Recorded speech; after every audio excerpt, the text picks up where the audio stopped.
Hi, my name is Karrie, and I have a monster under my bed.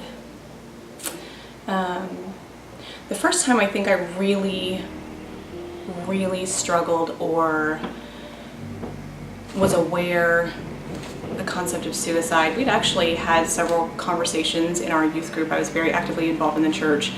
I was about 15 years old. I had pretty recently, within that time frame, told on an abuser, and just the chaos that ensued and that brought. My mom thought that it was partly my fault, and there was a lot of blame that was happening. There was a lot of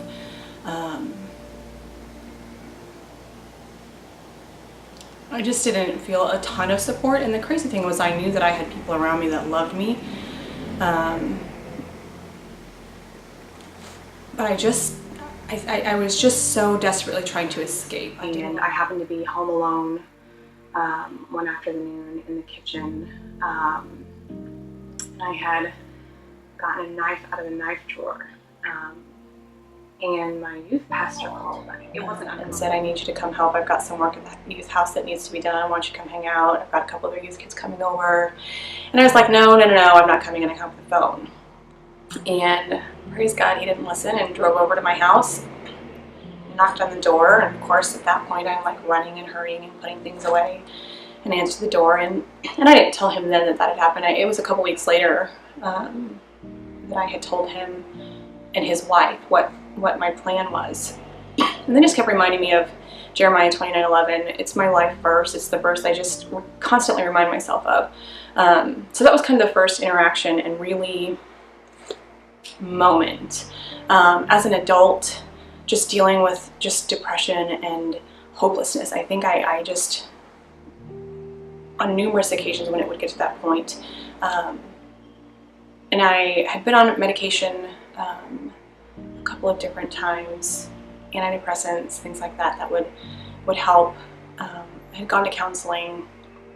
The last time, and probably the most recent, about 2 years ago, the kids and I were in a car accident, and I had just physically, emotionally, mentally, every aspect of everything that I was just drained. And I just remember sitting there thinking and feeling the weight of not thinking that I had any hope, not thinking that I had any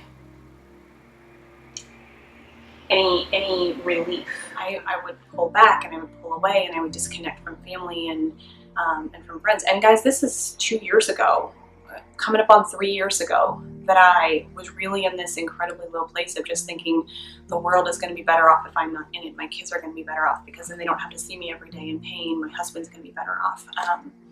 And I really just think that in all three of the main times that I've ever really just been in such a low place of committing suicide, in all three of those places, the thing that I would say probably was the most common thread or common denominator is I felt like I had no hope. I felt like I had no way out. I felt like almost as if I was in this coffin and the dirt's being thrown on top over and over and over, and there's no way for me to get out. There's no way for me to have hope. There's no way for me to know that it's going to be better. It's going to be okay. I think sometimes there have been comments and conversations that I've had with different people over the years, as this has been something that I'm 38 now.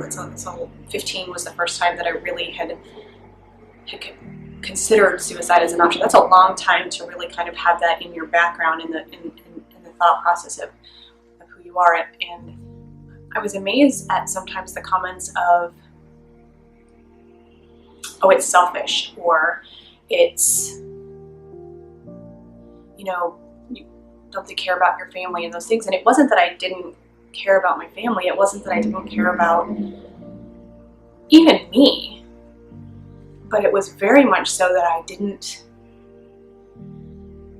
feel like I said, I had a way or a hope And I grew up a Christian my entire life. I accepted Jesus when I was 7 years old. I've known him all along. And I think what's amazing is that in those places and in those moments, those dark spots, those, man, just how much the enemy pounces and how much he comes in, and the true battlefield in my own mind, the lies that the enemy would tell me, and because I was in this such raw and empty and broken place, it was really easy to do that. It was a moment when I just took to reach out, and I didn't say necessarily to start with that I was thinking about committing suicide. And at that point, you know, Jared didn't even know. He knew that I wasn't good. He knew that I was struggling. He knew that I was in this place of depression.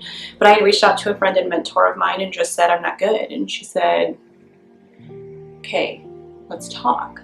And we sat on the phone for hours, and I just cried, and I just said, I just don't think I can go on. I don't think that I can fight anymore. I'm just tired of fighting. She gave me permission to rest, and she gave me permission to be, and she gave me resources, and she helped me connect. And a big turning point for me in all three of those were reaching out.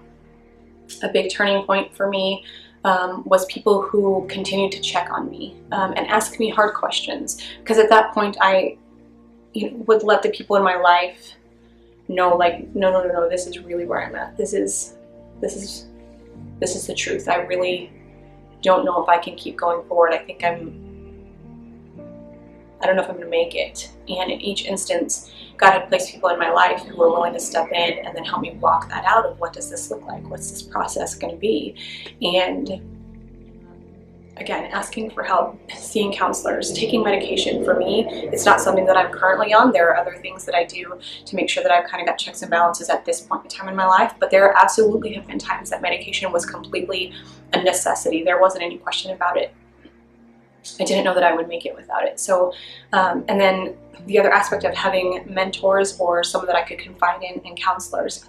I have always been someone who has believed wholeheartedly that there are people who are wiser than I am and have more knowledge and information, that I need to seek them out and I need to get their help.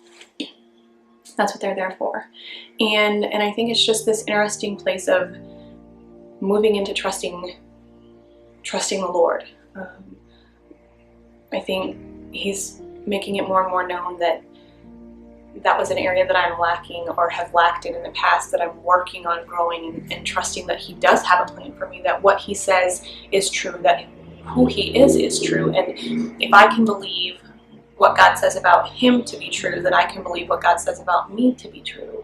When I am not in the Word, when I'm not in worship, when I'm not having accountability, when I'm not in community and my guards are down, it's easy for the enemy to come in and for me to believe that lie. And if I believe that lie, then there's a breakdown and I can believe the other lies that he says. And so for me, I have to be really on guard, really mindful about keeping and guarding my gates, about what are the thoughts that are going on in my head. Am I having a lot of negative self-talk?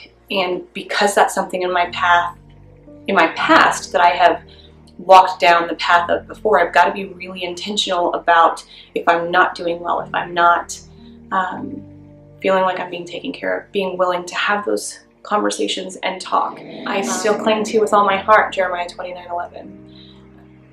I pursue it. It's one of those lifelines for me, and I love it because I know that He has a plan and a purpose and a destiny for my life over the long haul, but I believe and I know that He has a plan for me in this day. What does He have for me today? What is the plan today? And sometimes that even takes the pressure off of this idea that I need to be or have, and just gives me freedom. I'm grateful to people in my life that knew I wasn't okay, that was willing to really hear what I had to say when I said I'm not okay or I'm not good. And I'm thankful to people that I have in my life now who are still willing to ask me those questions. Are you really good? Are you really okay? And then me being okay with the truth. I am okay today. I'm not okay today. I think all of those things were incredibly helpful to me as well. Those are the points that I feel like being on the other side of it. Can I tell you that I'll never struggle again with that thought? I can't. But I can tell you that every day, like I said, every day, stepping more into the promise and the fulfillment of who I am in Christ, gets me further and further away from hearing the voice of Satan and my own negative self-talks. And it's one step further from that moment in time that I thought my life is no longer worth living. And it's one step closer to the place of knowing that my life, because of Christ's work on the cross, is taking me to the place that he wants me to go.